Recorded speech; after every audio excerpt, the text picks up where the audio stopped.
quatrième semaine de course a été marquée par l'entrée des skippers dans l'océan Indien. Armel Lecléache a été le premier à passer le cap de Bonne-Espérance. Le skipper de Banque Populaire, toujours suivi de près par Jean-Pierre Dick, François Gabard, Bernard Stamm et Alex Thompson. Les 5 hommes restent très proches tout au long de la semaine. Une semaine de bagarre dans les mers du Sud, beaucoup plus agitée que l'Atlantique. Voilà, l'océan Indien dans toute sa splendeur. On est juste derrière le front, on vient d'empanner. Assez content du timing du jibe. Il y a pas si fort, il y a 30 nœuds. Grosse mer. Un peu le rodéo des mers là. Ils sont tendance à enfourner un peu quoi. Et la mer, on va exactement avec la vague, donc c'est pas moyen d'échapper quoi. Je viens le bateau prendre la vitesse et puis il bute dans la vague après quoi. Pendant que les leaders bataillent dans une mer chaotique, Arnaud Boissière découvre l'île Tristan d'Acunha, l'île la plus isolée du monde avec ses 275 habitants.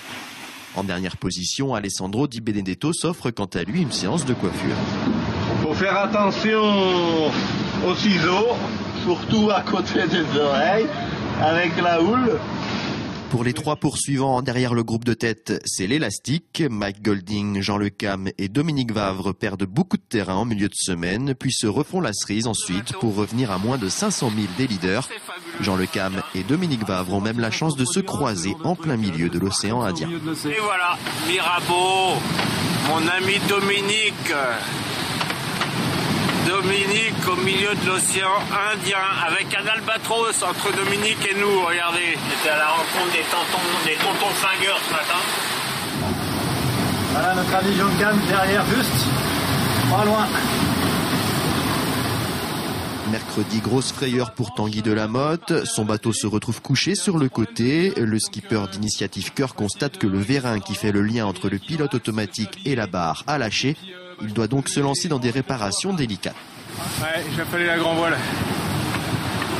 Chier. Bon, ça y est, la grand voile est affalée, comme vous pouvez voir derrière moi. Maintenant, j'ai plus qu'à